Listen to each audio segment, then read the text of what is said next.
All of those are correct. They are just inaccurate for today's teaching. However, for the purpose of this presentation, I want to inform some of us and remind others of us that cap or capping is an urban euphemism that refers to overselling yourself, bloviating, lying, or exaggerating. When somebody's capping, they're doing the most over something that ain't even that deep. Therefore, when someone says no cap, they are suggesting that they are not lying, they are telling the truth, that they're for real, for real. And as I contemplated the concept of capping, I see how it is relevant to this series of sermons on faith that I'm teaching. And it makes me realize that the strength of your faith rests in the credibility of the person who your faith is in. The strength of your faith rests in the credibility of who your faith is in. Can I submit to you today that two people can say the same thing and you will walk away feeling like one person lied and one person was telling the truth based on the character of that individual? That two people can say the same thing, but what you believe isn't based on what comes out of their mouth. It's based on the character of the individual who's saying it. And what I want you to understand is, and to people who are frustrated as to why you don't believe them, it is simply put as this: it's not always what's said, sometimes it's who says it. It's not always what's said, it's sometimes who says it. And if we're going to improve on our faith, we must improve our awareness of God's credibility. And this scripture in Numbers does that for us because it clearly communicates that with God, there's no cap. He's credible. He's dependable. He's reliable. He does not exaggerate. He cannot bloviate. He does not lie. God can't lie. And notice I didn't say he doesn't lie. I said God can't lie. The book of Hebrews puts it like this: because God wanted to make the unchanging nature of his purpose very clear to the heirs of what he was promised, he confirmed it with this oath. God did this so that by two unchangeable things in which it is impossible for God to lie. Now, I know you're looking at me tripping because, Pastor Mike, you told me last week God can do all things.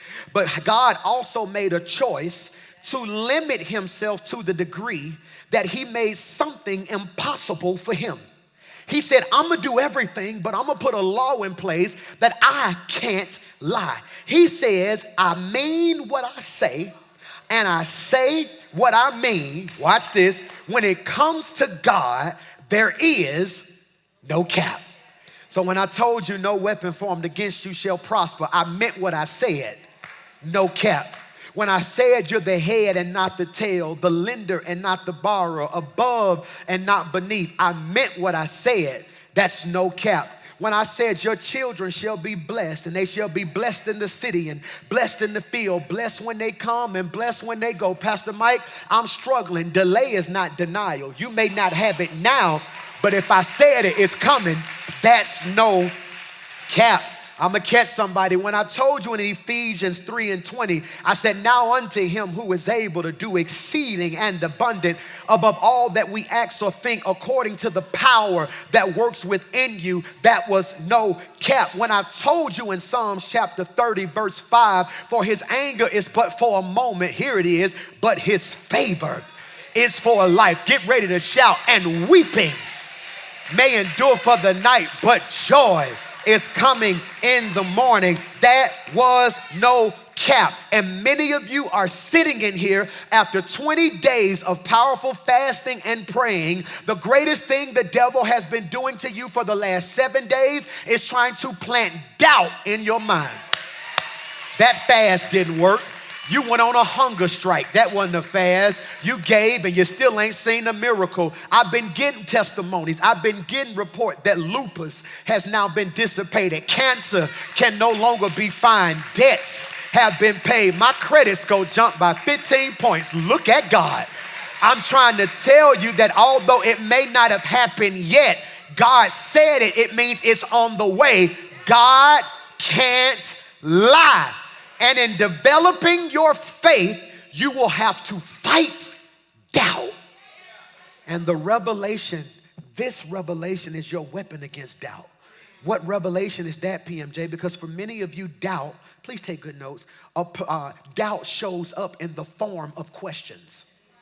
Doubt shows up in the forms of questions. I'm going to catch you, okay? Can this happen for me? Will this happen for me? Who has this happened for? Who looks like me? So then you go to the devil that I call Google. And you start Googling, can somebody do this? Has it happened before? Type in someone who started a successful business without funding. And because you can't find the example, you become doubtful when you don't realize you are the example you're looking for. What if you can't Google it because God's trying to make you who people gonna Google? I don't think you heard what I just said. God said, my hand is on your life, and you need proof when you're the proof people are going to turn to. He says, I take the foolish things of this world to confound.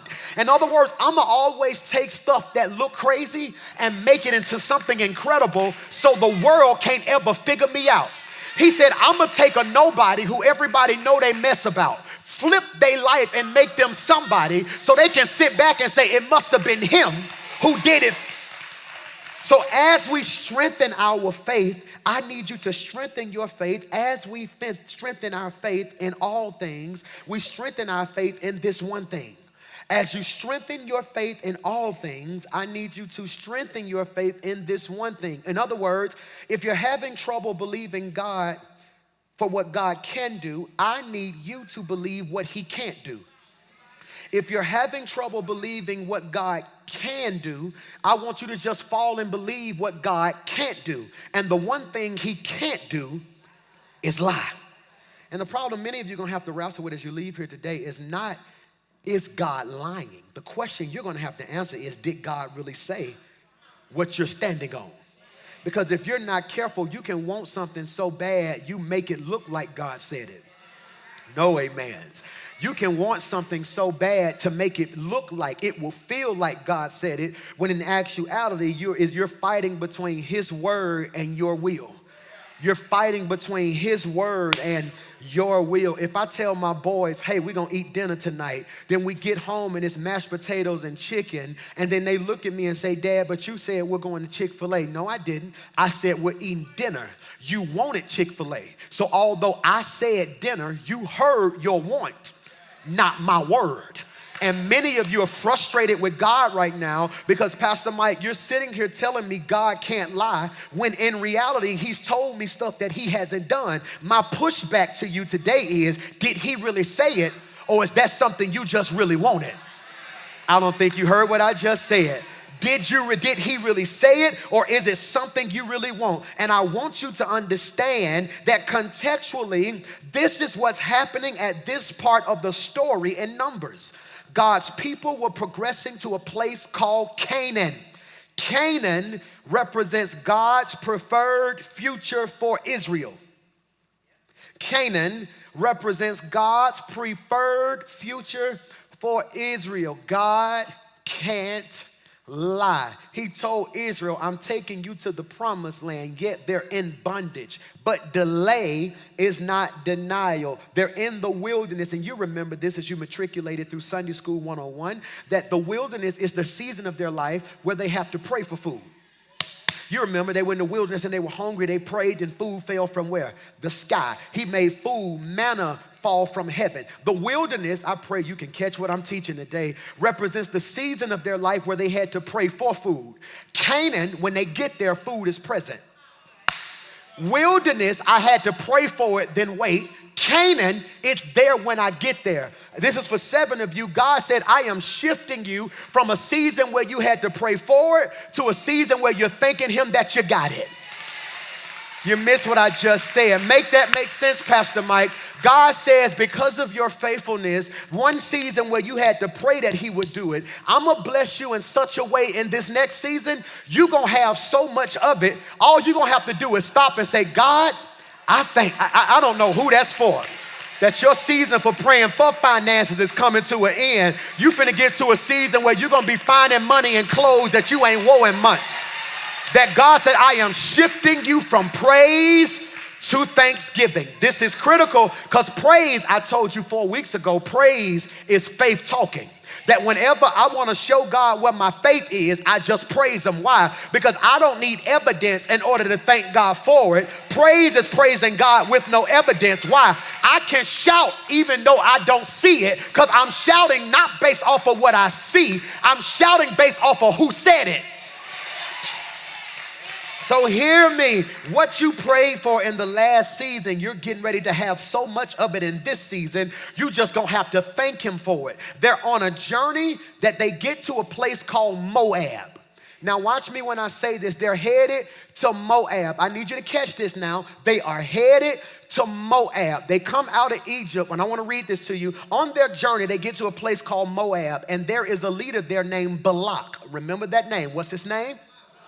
Balak, who is intimidated by their progress. He had no issue with their exodus out of Egypt, but becomes intimidated by their advancement because now he feels like they are encroaching on his territory. He didn't have a problem with them progressing. He just had a problem with them progressing so far. All right, okay, y'all don't got it. Let me make it make sense, okay? So the children of Israel are in Egypt, right? They're in Egypt. So think about this. They on Facebook, right? They on Facebook and they type on Facebook, hey, we in Egypt. Pharaoh is mean. He beating us. He whooping us. This don't make no sense, all right? So then Balak puts in the comments, that ain't right. I'm praying for y'all. God gonna favor y'all. Stay faithful. He gonna show up, all right? Then all of a sudden, Moses goes into the comments and he says, hey, stop tripping. I'm on the way, all right? So then Balak clicks Moses' page and Moses' profile page says, hey, I was chilling in the woods, chilling, minding my business. A tree caught on fire. I heard Jesus talking to God, talking to fire. He told me to go tell Pharaoh, let my people go. Boom. Next post, hey, Israel, I'm on the way. Don't have a car, but I'm walking. But when I get there, it's on and popping. They in work now like, hey, have y'all seen Moses post? Who's Moses? I don't know who Moses is. He's some dude who headed this way. Go like it. Moses get 2 million likes. Boom, boom, boom, boom, boom. All of a sudden, the children of Israel post, Moses here. He just told Pharaoh, let my people go. Balak go in the comments, look at God. That's what I'm talking about. God finna do it for y'all. It's finna happen. It's finna happen. Pharaoh puts in the comments, y'all ain't going nowhere. Matter of fact, work harder and do what you gotta do. Then Moses posts another post, hey, get ready. I'm finna perform a miracle. The sea turned to blood. All the animals start dying. People start losing their mind. They say, I told y'all to let me go. Pharaoh puts in the comments again, I said what I said. I ain't letting y'all go. Balak goes up under that. Y'all just stay faithful, man. If God did it for me, he can do it for you. He put a heart up under it. Then all of a sudden, Moses put another post. Hey, everybody who see this post, go put some blood on your doorpost because death coming. And whatever house don't have death, gonna kiss death. Then after that, the children of Israel put OMG, death. Just pass over me. Somebody else posted, you ain't gonna believe this. Mama was sick and I thought she was finna die, but because I had blood on me. So then another person typed, what can wash away my sins? Nothing but. And then another person from Inslee put, hey y'all, I got a public service announcement. What's the public service announcement? The blood still hurts.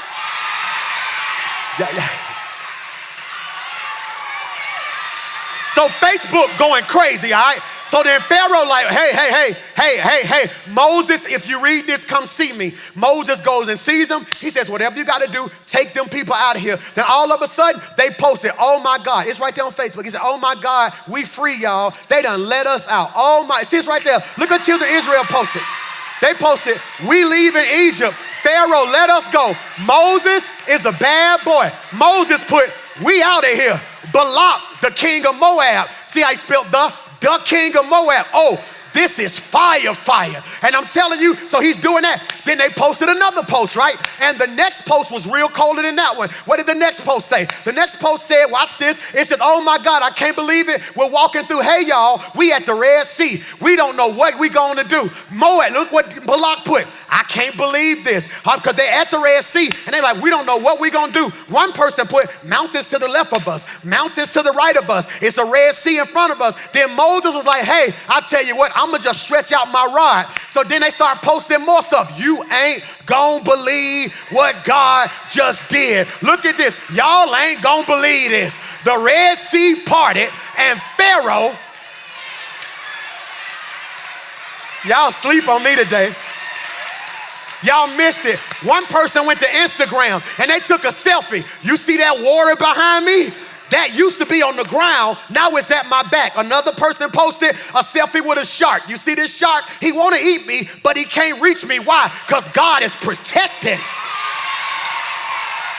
Okay, let me pause for a minute. If God ain't never brought you through some stuff, you can sit there and be quiet. But if God been protecting you, you ought to jump up, sit down, and shout, he kept me.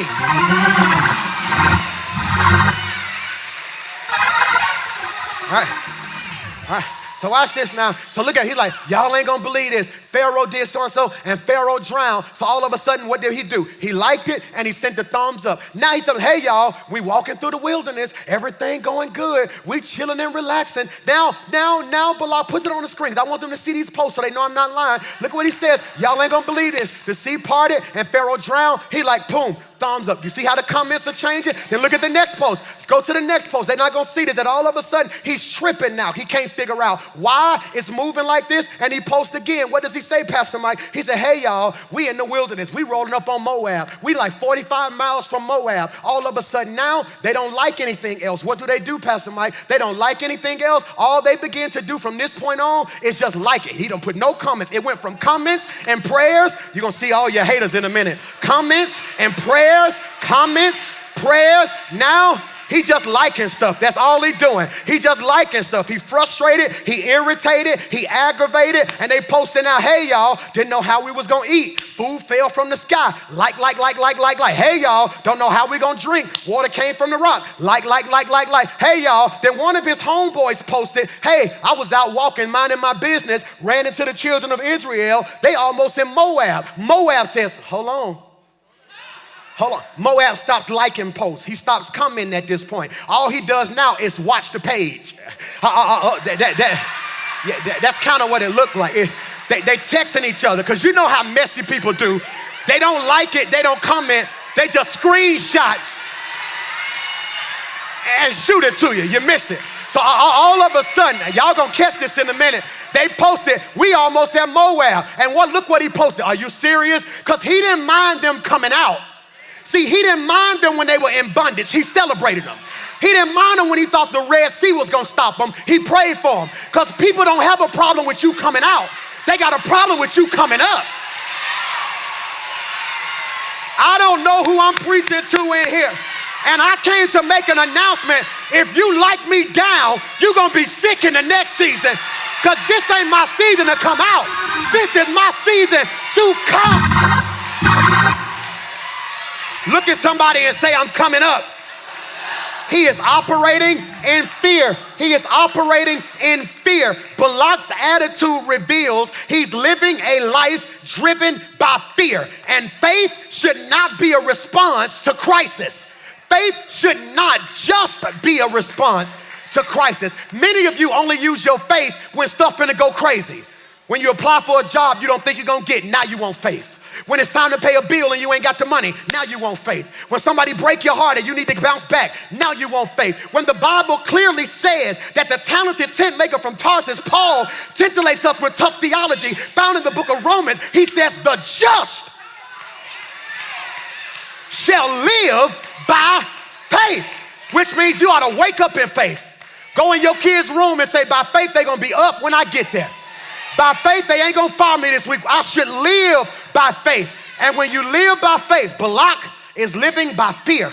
Okay, here it is. Put your seatbelt on. And fear produces a scarcity mindset. Fear produces a scarcity mindset. Pastor Mike, what's a scarcity mindset? A scarcity mindset means is when you assume that more for them means less for you. A scarcity mindset is when you assume that more for them means less for you. Balak had no idea that God doesn't have to ruin someone else's life just to bless your life. And people in your life got it twisted because they actually think if God bless you, it's going to impact what God's doing for them. When they don't realize God is God enough to bless everybody at the same time. Look at your neighbor and say, neighbor, be grateful you sit next to me. It ain't a hating bone in my body. If God bless you before he blessed me, I'ma shout for you. Because what he doing for you ain't got nothing to do with what he doing for me. What he giving you ain't got nothing to do with what he doing for me. This is a public service announcement to every hater, to every fake friend, to every family member. You ain't got to be mad because God blessing me. The same God that blessed me can bless you too. No cap. Touch somebody and shout, he preaching to me. Balak was tripping. Balak was tripping. Balak was tripping. Why was he tripping, PMJ? He's tripping because Balak thought if they came, it was going to hate on what he was doing. Balak had no idea. If he would have just let that alone, God could have blessed all of them at the same time. And I got to get you delivered from people with a scarcity mindset. And I want to say this. You ain't going to say amen. It's cool in the game. I got to say this, and I pray it blesses your life. You have to break some of these unhealthy soul ties that are in your life. Look at me. I'm not talking about sexual soul ties, because that's the only type of soul tie we ever talk about in church is who you slept with and your ex and a soul tie. No, there are people in your life who the only connection y'all have is y'all dysfunction. So because both of us whores, we get along good. Because both of us lie, we get along good. Because all of us broke, we get along good. Because none of us go to church, we get along good. But the moment you get a man, see, a dysfunctional scarcity mindset individual don't mind you getting a man, just don't act like a wife. They don't mind you getting some money, but just don't stop giving it to me. They will take you to the club, but won't come to church with you. Because I didn't mind you going to church, but I didn't think you was going to actually change. If you like me down, I don't need you in my life. Give me some people who want to see me.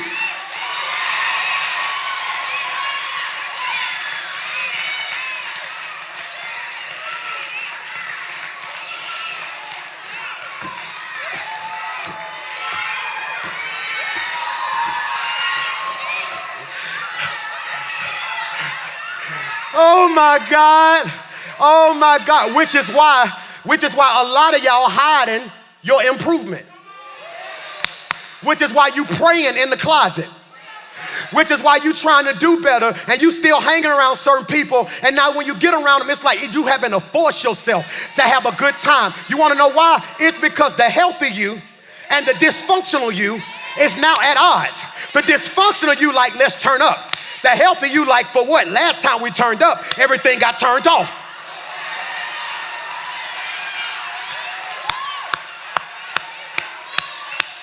A scarcity mindset makes you believe that there aren't enough jobs, so you're gonna hate on anybody who get one.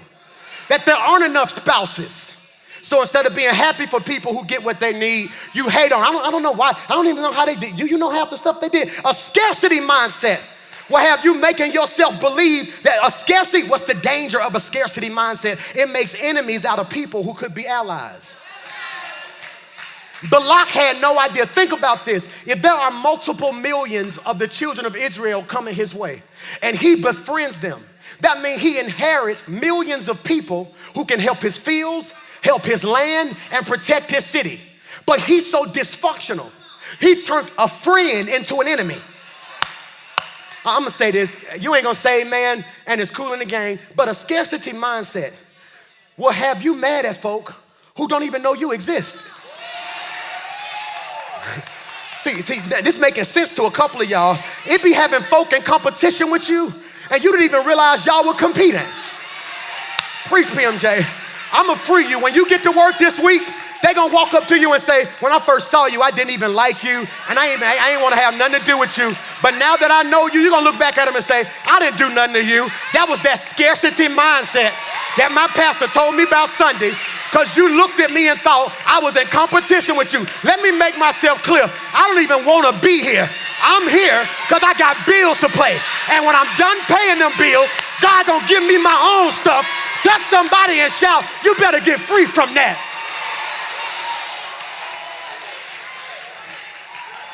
It's called, somebody shout yes. A scarcity mindset. I be having people, I had somebody call me this week. Carrie had somebody call me this week, man, it's tripping because they tried to prophesy to me and tell me it was gonna happen. Because I had people who was calling me up, man, I'm finna drop a song. Man, I'm praying for you. Man, I'm finna drop a song. Man, I'm praying for you. Man, I'm finna drop a song. Man, whatever I gotta do to help you, just let me know. And they would call me, man, how your song doing? Well, just be patient, because I'm telling you, it took me 6 years to get song. It took me 7 years. It's gonna be lonely. It's gonna be hard. Don't look for no immediate gratification. And all of a sudden we hit billboards. And it go from a call to just a text. I'm like, hey, I called you, man. Hey, I'm busy. Congratulations. Keep doing your thing. Then all of a sudden you're nominated. And all of a sudden now it go to an Insta story post. Not even a text. Just congratulations. Because they know that ain't going to stay up there long. So they just leave it up there long enough for you to see it, to let everybody know that that's a whole nother story. So then they hit me up. So now I'm blowing them up, Carrie. Hey, call me. What's going on? And it hit me like a ton of bricks. The quickest way for God to show you who is for you is for him to do something for you.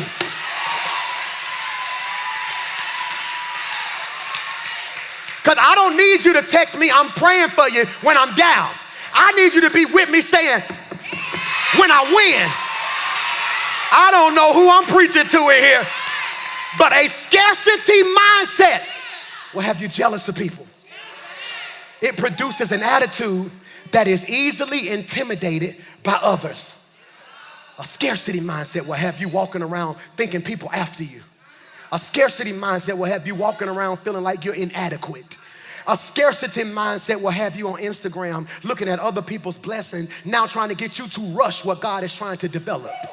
I'm talking heavy if you receive that, which is why many of you need to log off. You busy looking at somebody's chapter 10 when you're just in chapter 2, when you don't know what that chapter 3 through 9 look like. I'm preaching to somebody in here. A scarcity mindset realizes that jealousy is in me. It produces an attitude that is easily intimidated by others. Faith, and I need you to catch this now, a scarcity mindset says there isn't enough.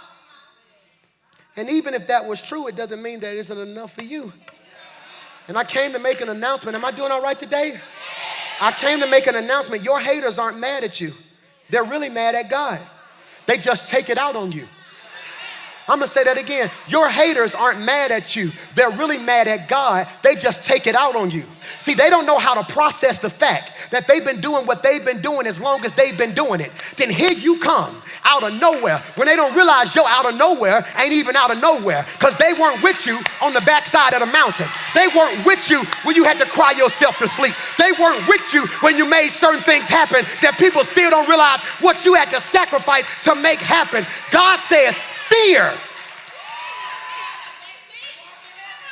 Fear has a scarcity mindset, but faith, I may preach today, has a surplus mindset, okay? A surplus mindset. What does a surplus mindset mean, PMJ? God will find a way to get to you what needs to get to you. A surplus mindset means God will find a way to get to you what he needs to get to you. I'm finna have church by myself. Because here's a prophetic word for those of you who done prayed, fasted, and gave. Here it is right here. Get ready, because God's about to make unexpected things come from unexpected places. Y'all didn't hear me. Y'all didn't hear me. God's I feel something. I feel my help coming now. God, that's my mamba mode from this. I feel something now. God's about to make unexpected things come from some unexpected. Pastor Mike, that sound good, but ain't no biblical text to back that up. Come here, Moses. Moses' whole life is indicative of water. You don't believe me? Moses, they finna kill all the kids. This is what I'm gonna do. Put your baby in a basket. They put the baby in a basket or an ark. That's a whole nother sermon. Put him in the water. He floats down the river. Pharaoh's daughter sees this basket in the river. She pulls him out of water, sees it's a baby. She says, I'm gonna name you Moses, because Moses means drawn from water. He rescues the children of Israel. They get to the Red Sea, which is a body of water. Now they're in the wilderness and everybody thirsty. God says, I'm gonna give you, but all I need you to do is strike. I object.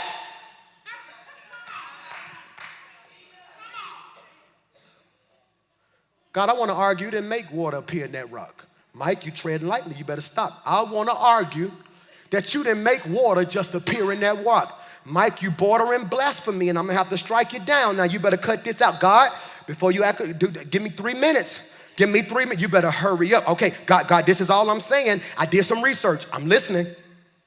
And I found out that water can exist in gas, liquid, or solid form in the pores of a rock. What you trying to say, Mike? So what I'm trying to get my church to realize is water didn't magically appear inside a rock, because water can be found in gas, liquid, or solid form in the pores of a rock. So when God brought water out of a rock, he was actually demonstrating that he is able to reach deep within us and pull out of the cracks and crevices of our existence that which we didn't even know was there. He said, Mike, you are absolutely correct. I didn't just make water appear. It was a little water at the top and a little gas at the bottom, but I'm God enough to pull it all together and pull it out of you. I don't know who's gonna catch this, but for everybody, God can't lie. He called me the head and not the tail, but I'm living like the tail. Get ready, because he's about to pull it. There's a millionaire in you you ain't met yet, but if you be faithful, he gonna pull it out of you. It's a husband in you if you pray for him and stop cussing him out and watch God. I don't know who I'm preaching to, but if you know it's more in you than you realize, and that this year, God's about to start pulling.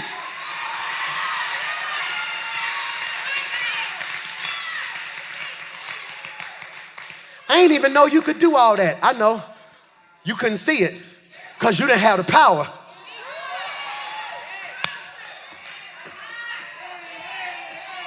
He's pulling. He's getting ready to make unexpected things come from unexpected places. Pastor Mike, that sound good. Hey, God, remember when Peter needed some money? Yeah, tell him about that story. Okay, yeah, my homeboy Peter, right? He was hungry. He didn't have no money to do nothing, right? He told God, I need some money. He said, this is what I need you to do. Go to the river. He said, no, I'm going to go to the bank. He said, why are you going to the bank? He said, because that's where the money at. He said, no, I want you to go to the river. He said, God, stop tripping. Money is in a bank. I don't need to go fishing. I need money. He said, go to the river. I put some money. You're going to catch this in a fish's mouth, okay? Peter goes to the river. He goes fishing. Booyah. He goes, pulls the fish out, and inside his mouth is some money, okay? God, I ain't tripping, but how did the money get there? Can I use my imagination? Go ahead, Mike, I trust you. All right, so what if God, he had a fisherman on the sea, right? He on his boat fishing, then the wind came, but I ain't tripping because who's in control of the wind? God. And then all of a sudden the waves rocked the boat, right? But I ain't tripping because who's in charge of the waves? God. So God made the boat rock. When the boat rocked, his pocket shook, all right? $2 fell out his pocket, boom. Hit the water, all right? I said, but God, here's why I'm tripping, because if it hit the water, it should have sunk to the bottom. He said, Mike, but I got a habit of always using fish to hold stuff. I said, God, what you talking about? He said, you remember when Jonah got in the water? He should have sunk, but I'm God enough to send something. Yeah. Okay, so he said, Mike, I said, God, I'm tripping. He said, what I did was I had the fish hold the money, but the money should have told the fish stomach up. He said, yeah, but I had to show him that I'm a God of double. 2020, double, 2020, God, double, 2020, 2020 double. God, what do you mean? He said, because most people so busy shouting that it was money in the mouth of the fish, they don't realize he got the money and a meal. Y'all miss what I just said. Y'all miss what I just said. He needed money to go get something to eat and don't even realize he got the money and a fish. Get ready, because God said this year, I'm finna start giving you double in places you didn't even realize it. Reach over that neighbor and high five another neighbor and shout double, double. Say, everybody on this row finna walk in double this year.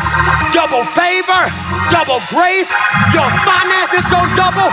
Your joy gonna double. Your influence gonna double. Your resource gonna double. Touch 10 people and shout double.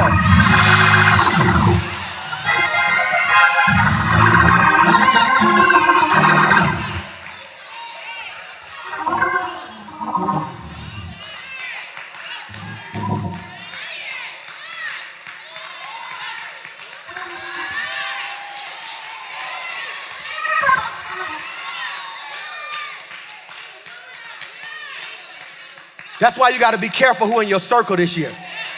Because stuff going to happen for you, and your response going to make them think you ungrateful. Because something going to happen for you. Man, I just got a car. They're going to be like, man, that's good. And like, yeah, it's cool. What you mean? That couldn't be it. Like, what you mean it couldn't be it? Because God is not a man. He can't lie. And I know he told me this year was going to be double for me. So what are you talking about? You better be grateful you got a car. No, you be grateful you got a car. This going to be the year I get the car at the price I want. This year, I'm gonna get the job, the benefits, and the bonus. No, this year, I'm not just getting a girl, I'm getting a wife who loving, faithful, loyal, paid, and bad. You missed what I just said. I want double. You ain't got to shout, but every person, God did not let you go through all the stuff that you've been through for no reason. If this is your double season, you ought to jump up and shout double, double, double.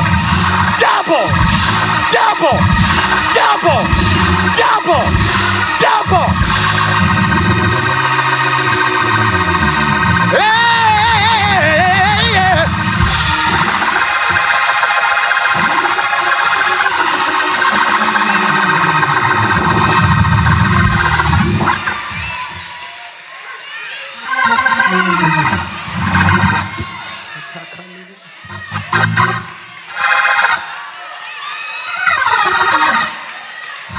Job, come here, Job, who lost everything, and the Bible says in the end he got.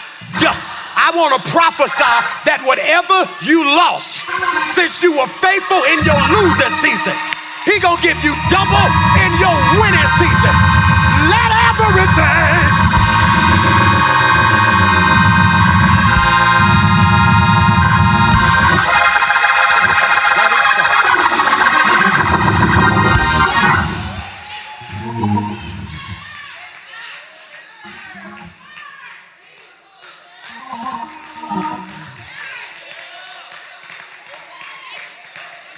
Grandmama, I'm trying to be dignified. I feel so Baptist today.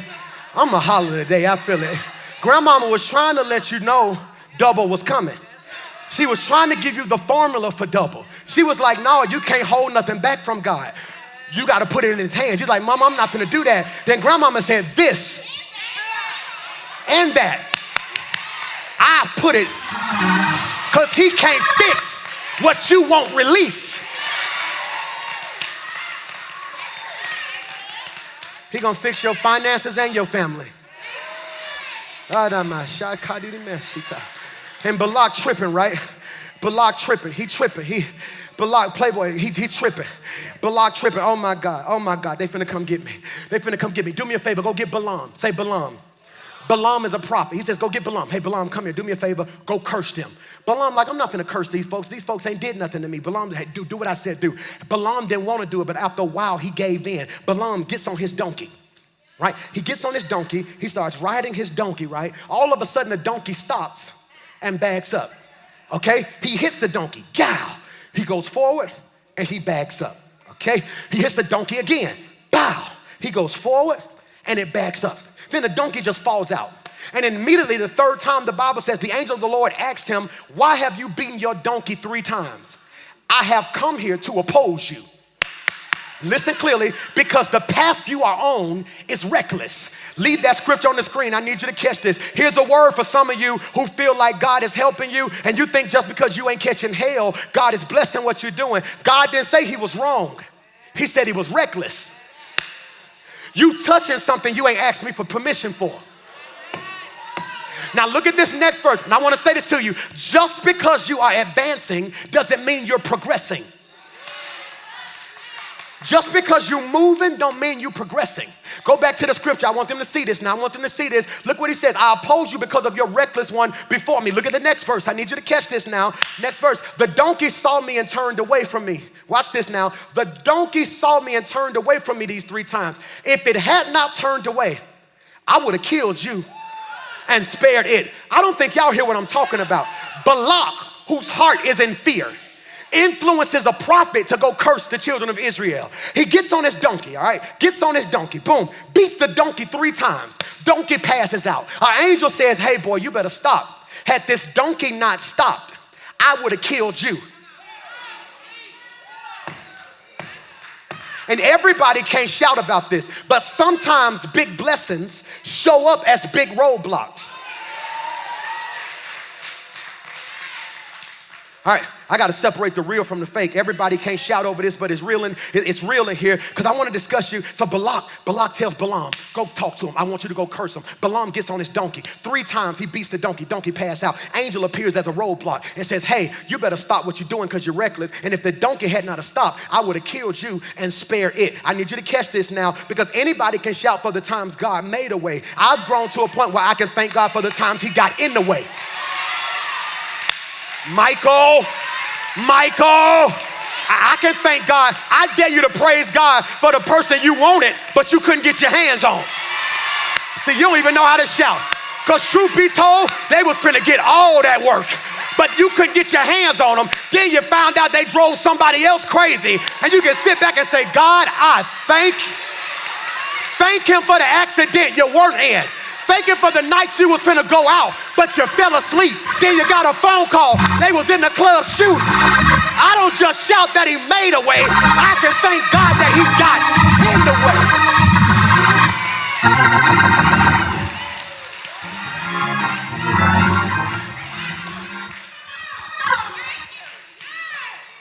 Pastor Mike, I'm trying to take my career to another level and it won't move. I'm trying to take my family to another level and it won't move. I'm trying to take my money to another level and it won't move. It may not be the devil. God may have you at a roadblock. Donkey. That's another word for a donkey I can't find right now. What's that word? So I won't go viral.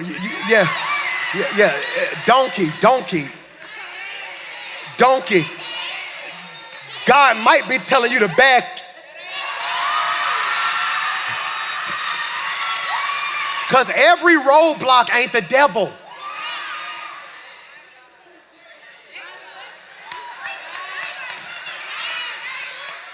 Y'all see how much I've matured? Because the old me would have preached. But every roadblock ain't the devil. James, I tell you, it was a record deal I wanted to sign so bad. Oh my God, I wanted to do it. I'm so glad God closed that door. For years, I have been calling different record labels, trying to get on. I'm glad God closed that door. Because what I wanted wasn't what I needed. Am I preaching to anybody? I want to go ahead and prophesy. Because I don't know who you are, and God's telling me to touch and agree with you, but you may sit there in fear because it's about 5 of y'all who are still living in regret to some stuff that didn't happen. And God told me to send a release to your life this year that had it happened, it probably would have killed you. Yeah, had you got that dream job with the immaturity state you was in, you would have lost God and everything else. But God says, my ways are not your ways and mine. He says, watch this. He says, sometimes he's blocking us from something that would kill us. He tells Balaam, Balak says, he's walking in fear. Balak says, come here. He said, come here. Okay, I hear your little story about the angel, whatever. Do me a favor. Just go look at him. If you go look at them and go spy on them, you will see they nasty, they liars, they having sex, they living wild, they ain't even grateful. And Balaam goes and looks. Here it is. But just because we see the same thing doesn't mean we're going to feel the same way.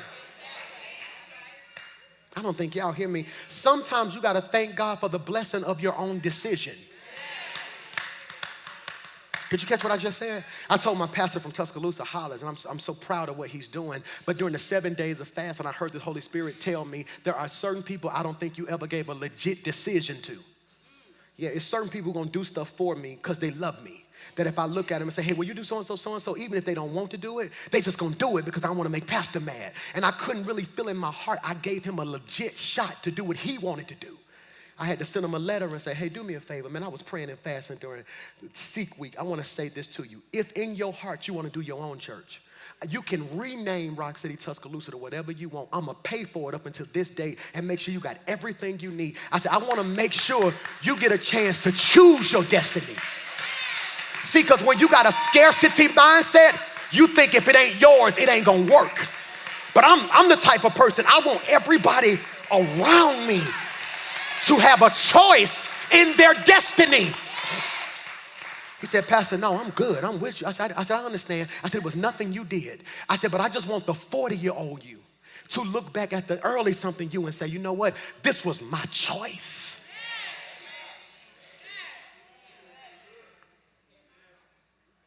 Be careful of people who try to make you see what they see. No, see, some of y'all loyal and don't even realize your loyalty getting you hurt. You don't like people, and them people ain't even did nothing to you. You don't like them because somebody else told you to come look at them. And God does not need permission from anybody to fulfill his promise for you. Look at me, look at me, look at me. I gotta go. Look at this, look at this, look at this, look at this, look at this, look at this. Balak says, do me a favor. I said go curse him. Go curse him. Balaam comes back. Now I can get to all that was my introduction. This is my message. Go to Numbers chapter 19. Go to Numbers, first slide. He says, what you want me to do? He said, go curse him. He said, for what? Go curse him. He says, God is not a man. He can't lie. He is not human, so he does not change his mind. Has he ever spoken and failed to act? Has he ever promised and not carried it through? Listen, I received the command to bless. Watch this. God has blessed, and I cannot reverse it. And Balak like, no, you tripping. Go curse him. He said, even if I wanted to. Can I free you real quickly? You so busy worrying about what people saying, when regardless of what they say, they can't reverse what God said about you. I had somebody inbox me this week. They said, man, I've been hating on you for 8 years. He said, every time you do something, I can't stand it. He said, I just came to this conclusion. God must like you. And I responded back. I said, what do you mean? He was like, man, we have done everything we possibly could to destroy you. And every time we turn around, and I said, it ain't me. Look at me. Because the same thing on my life, on your life. The difference between you and I is that I believe God can't lie. And God, look at me, I gotta sing home, is about to give you something I want you to write. Please listen to your pastor. Something I want you to write, something I want you to type if you have your phone, called divine vengeance. Help me, Holy. Divine vengeance. Pastor Mike, what is this? Divine vengeance means God won't always hurt somebody who's done bad to you. Let me pause right there for a minute. All right, because there are times, this is why people better be careful who they put their mouth on. Look at your pastor. Don't put you, it's going to be stuff you hear about people that ain't your place to speak on that. Because you don't know what God promised them. Did you catch that, James? You don't know what God promised them. See, because there are certain instances where God will hurt you for touching his prophet. God will hurt. See, this is why certain people who did you wrong, it look like wrong. Y'all laugh on Color Purple when she look at him and say, until you do right by me. What happened after that? That farm went down because she had a promise on her life. Why do you think at the end of the movie, he went and took every dime he had and went and gave her, not her sister, her promise? The whole movie was about a sister who had a love and a passion. As she's walking away, they're communicating through covenant. He gave her her promise. And when he got her promise, what happened in the end? The whole farm, his children didn't amount to anything.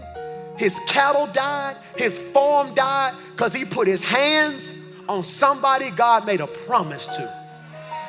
So there are times when God will hurt people. You better hear me when I say this. You better hear me when I say this. Hear me when I say this. Be careful who you put your mouth on. I heard that ain't your place. Well, how they doing? That ain't your place. People call me all the time. Pastor Mike, you heard about? No, God bless you, I'll call you back. I don't know if God got his hand on them or not. And to speak against who God got his hand on is to speak against God. What you're really saying is God picked wrong. Y'all miss what I said. So divine vengeance is not something bad happening to those, isn't always something bad happening to those that have done bad to us. This is gonna tear the church up. It's something good happening to us in spite of them, and God keeping them around long enough to watch it.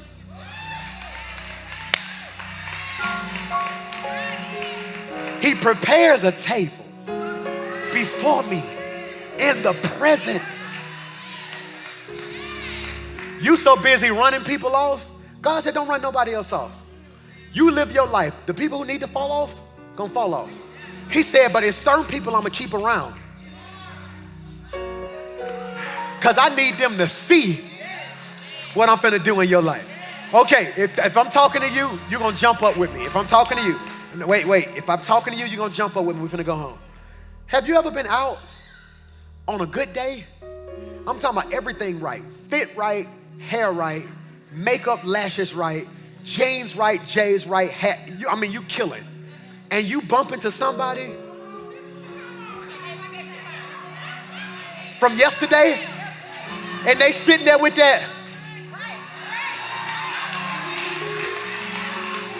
bubble gum. Then all of a sudden they look like, hey, how you doing? Hey, I'm doing all right. All right, cool. Yeah, like you don't know nobody. Yeah, God bless you. God bless you. Then all of a sudden you walk to your little car. Then you look and they still sitting there looking. Because they thinking to themselves, I thought it was over. No, you left. The favor didn't.